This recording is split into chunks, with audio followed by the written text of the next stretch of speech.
Hello,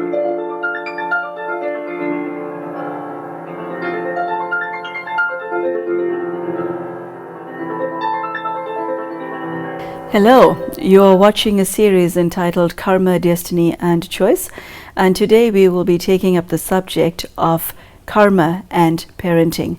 So if you are a parent, I'd invite you to sit back and enjoy the next half an hour with us, where Sister Denise will share some spiritual tools as to how to parent properly whilst understanding and implementing the law of karma. Welcome back, Sister Denise. Thank you so much, Magla. When it comes to parenting and the law of karma, what does one need to know? The first thing we need to consider is that people have the belief that if animals know how to raise their young, then it doesn't need to be taught. It's an innate capacity. And because of that, nobody ever really seriously discusses whether the practices are right or wrong. Now, the problem is the animals who are raising their young, who are acting according to their nature, they don't change that nature over thousands and thousands of years. But human beings who are impacted by karma at this present time are mostly raised in dysfunctional families. It's been identified as about 94%. So there is a possibility of getting raised in a functional family, but it's quite remote. What this means is that what you learned as a child becomes how you treat your child.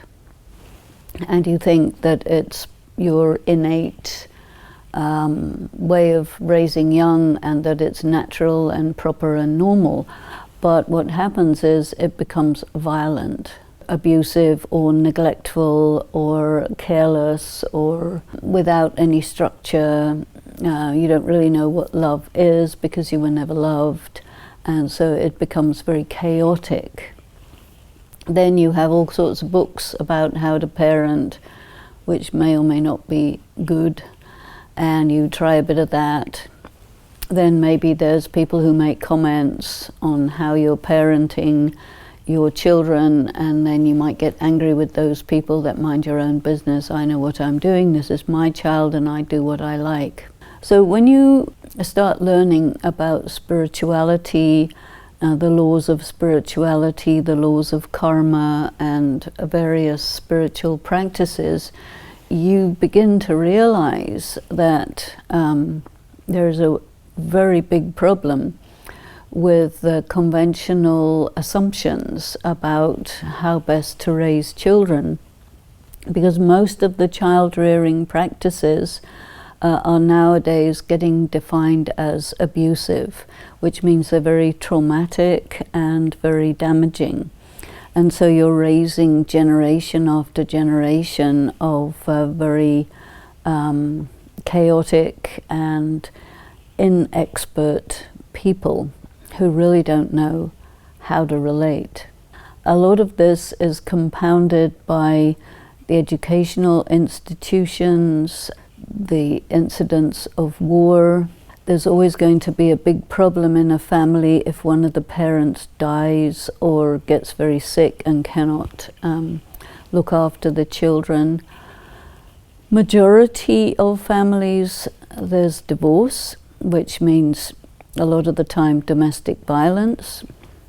When a child sees that as traumatic, parents have no sense of the impact of how they behave on the children who observe them, and so there's all sorts of compromising factors.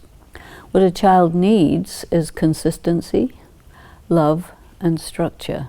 And the integrity of the unit of their parents, if it is not strong, if it's chaotic, if it breaks apart, that breaks the life of the child, because the child requires that in to be in that environment when they're growing up. We really need to define and describe what is needed. One thing people also need to know is if you're going to have a child, can you afford it? Do you have enough money? That one's pretty obvious, and yet not. People don't ask that question. They just think all we have to do is fall in love and consummate that love, and if a child pops out, well, it'll figure itself out. No, it's about really taking on a responsibility and understanding that the responsibility continues for 20 years, 30 years, 40 years, because then you become the grandparent, and it just continues as a commitment. Many people who grow up in dysfunctional families have no idea about commitment or are highly allergic to commitment because they've grown up in chaos. A lot of people have grown up with violence, and they have learned that it's good to be violent, and that children should be hit and spoken to aggressively or put down or something like this. So all of this abusive behaviors is in the air around the subject of the relationship between parents and children. On top of that, factor in the matter of karmic accounts. Why does a child get born to parents who are at each other's throats all the time and who are violent, and violent to each other and violent to the child? We have to say that there is a karmic factor in that. Difficult one to swallow, that, a very bitter pill. And this is why we have to talk about it in a sensitive way and being careful, because somebody who may hear about it will think, oh, does this mean that I deserved it? You know, you never really know whether it's a test or it's a punishment. So I always tell people, well, since you don't know, consider it a test. Because if you consider it a punishment, you put yourself down. You put yourself into a position where, well, you'll just take it and you'll think that you deserve it and you'll get depressed about it, and there's no other option. If you think it's a test, it puts you in a mentality which says, okay, it's a test, I'm going to pass. The purpose of a test is to pass. Okay, what's needed here? What kind of skills do I need? What's this all about? It's all about carrying me forward. Punishment is about, taking me out, destroying me, making me feel bad about myself. So I think it's very productive to just think of it as a test regardless. And then test of what? When a child grows up in a dysfunctional family, they learn survival skills because they're in a danger zone, they're in a war zone all the time, but they never learn how to be normal. And so when they find themselves in a normal situation, they're at sea, they have no clue how to function. And so they tend to find other dysfunctional people, so that the other one's dysfunctionality and your dysfunctionality comes together and makes a highly dysfunctional marriage, and God help the children who appear in that marriage, because it'll be really painful. Do you really need to have children? Really look at your situation, look at the situation of the world. One thing we know is we're dealing with a seriously overpopulated world. So the argument of, well, if we don't have children, there'll be no people left on the planet, that one doesn't really fly. Okay, why do you want children? Oh, because I need somebody to look after me when I grow old. You could hire somebody. Having a child so that you can make that child into your servant is not really valid. Or some people, they have children because they're working, they're in an agricultural world which is labor intensive, and they need children to work on the farm. Still, you want children because you want free labor. That's not a good reason to have children. Why do you want children? It's not something that most people question. They leave it to the biology. They do, but I'm asking people to ask themselves that question. Why do you want children? Really sit with that question. Do you really want children? Oh, well, I want a child because I just really want a child as someone to love, someone to care for, someone to raise. Okay, do you understand what kind of commitment it is? Do you have the capacity to fulfill that commitment? Do you have enough money? How is your health? Look at all these things in a very pragmatic way.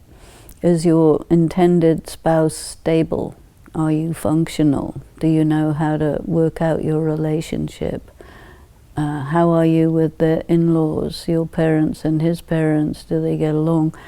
All these questions, you have to really look at it as something that you're investing in, and that you want a family, and that you understand the price you have to pay in terms of care and attention and sacrifice and. And if that is what you want, and you have in place all the elements needed to fulfill that aim, then go ahead. But if you don't think about it, or you're not fit for it for one reason or another, seriously think, what are you doing? A part of this program is to get people to think deeply and to think in a far-sighted way. Can you keep this up for 20, 30, 40, 50 years?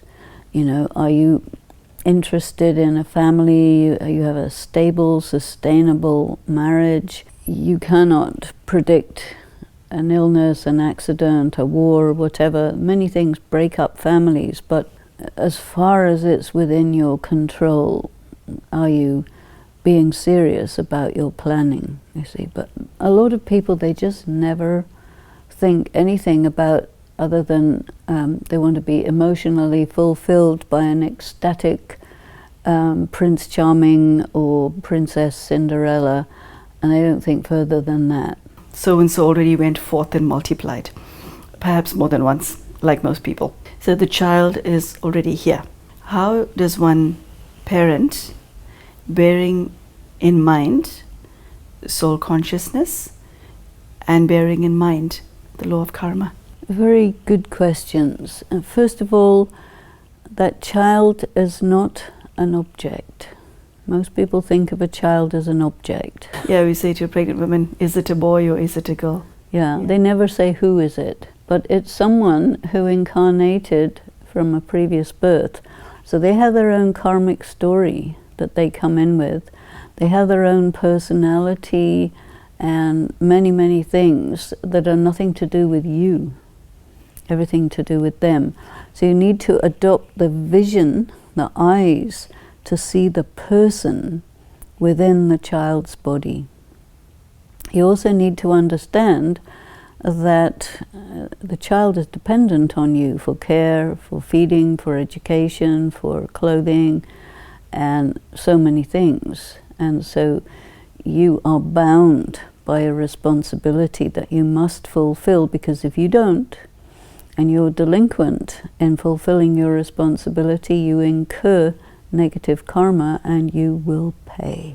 And the child will also pay because of your delinquence, and so you will pay the interest on that child's negative karma as well.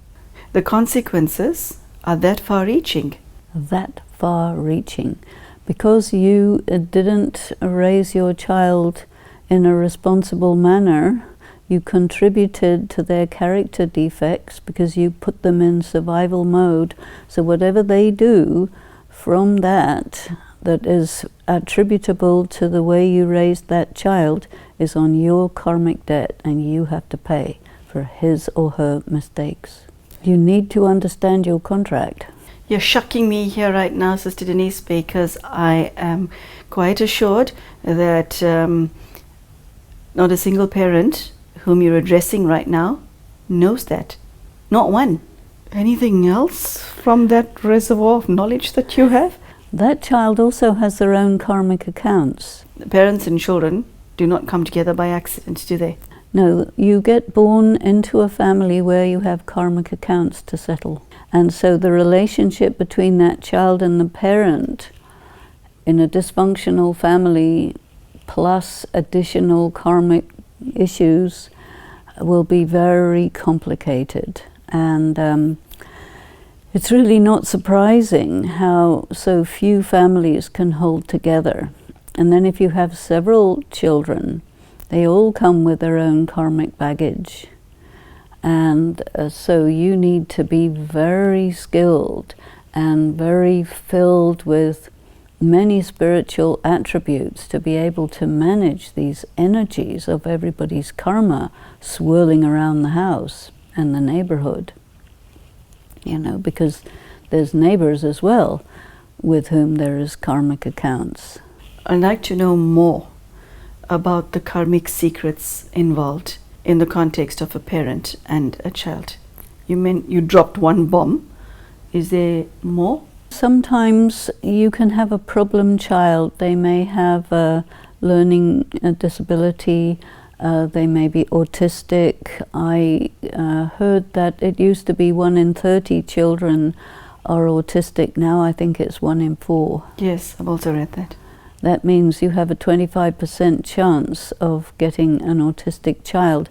When you have an autistic child, it requires a far greater percentage of your energy, attention, money, and so on to take care of that child. And it is your duty, and likely you are repaying a debt.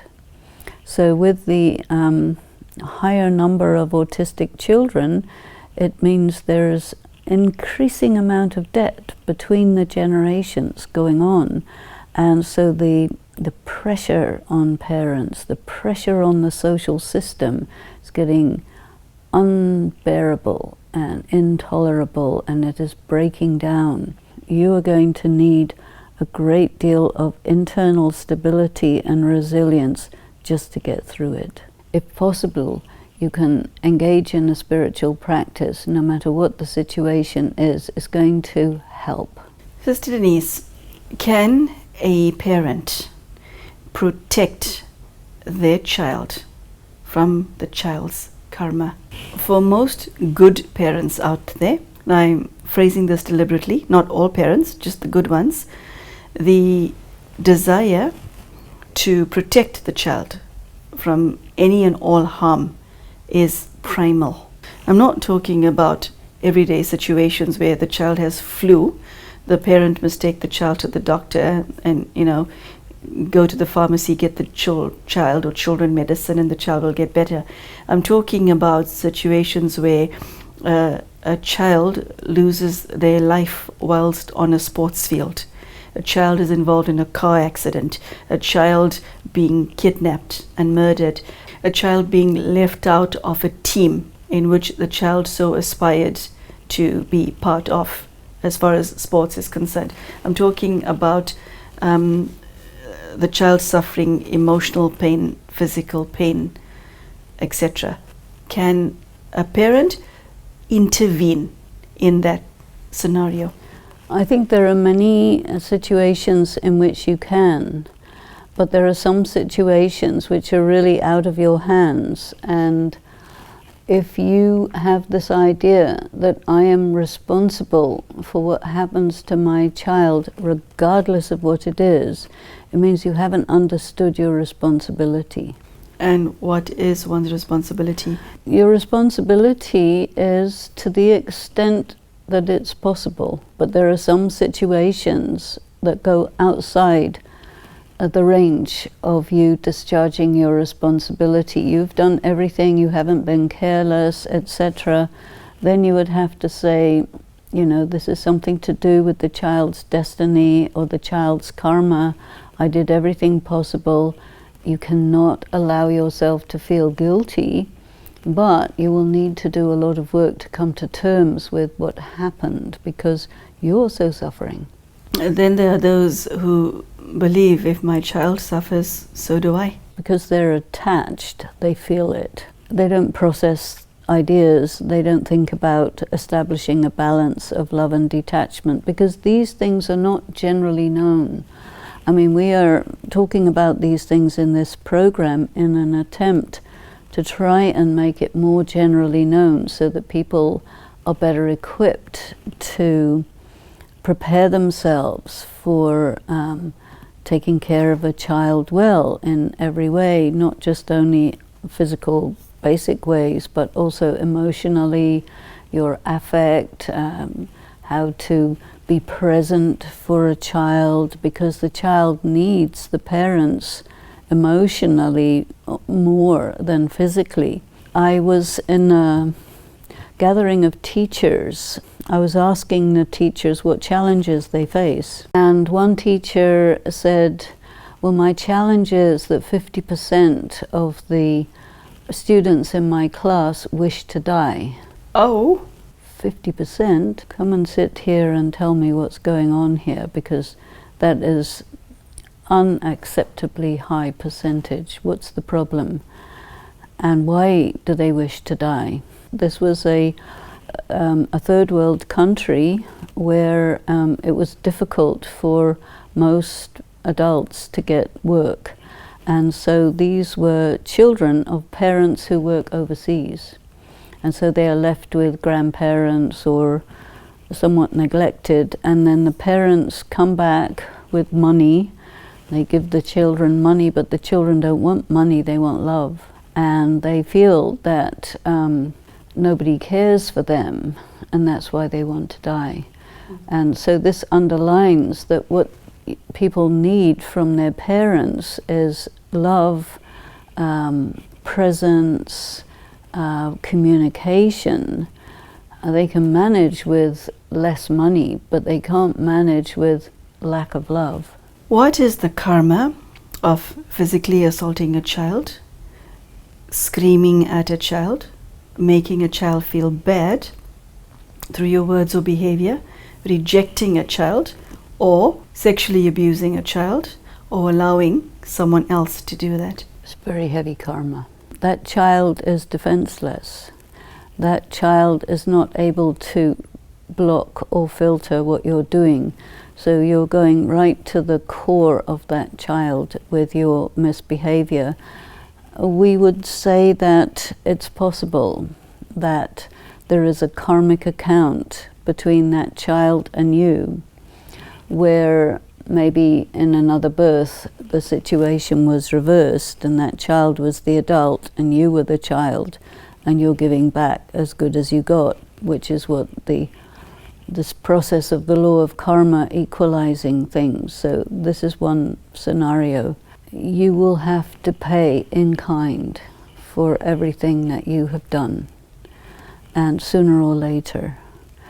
So if this is your child, for your whole life the relationship will get worse and worse and worse.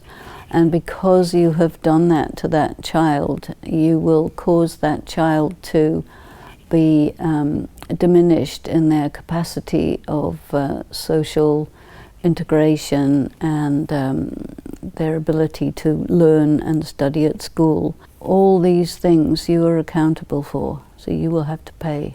We cannot bring today's episode to a close without discussing scenarios where a child has died.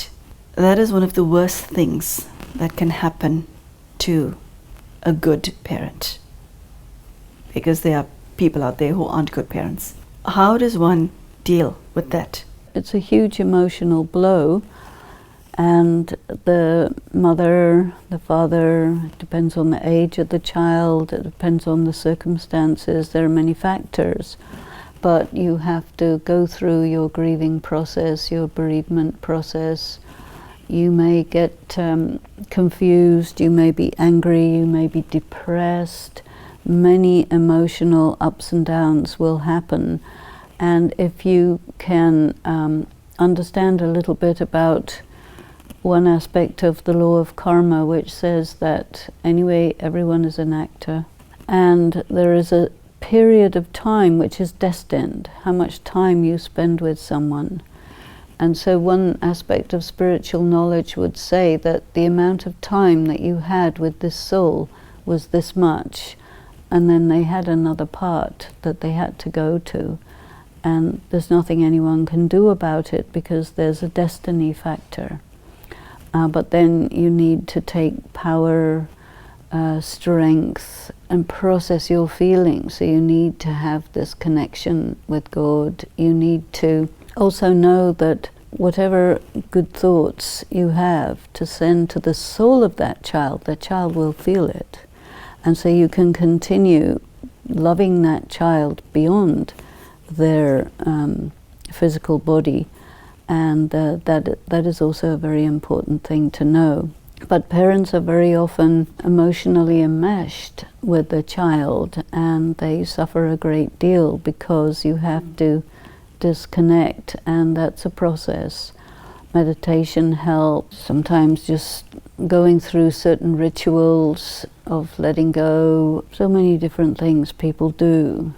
Rituals to do with funerals, and maybe planting a tree, and that tree is symbolic of that child and growing.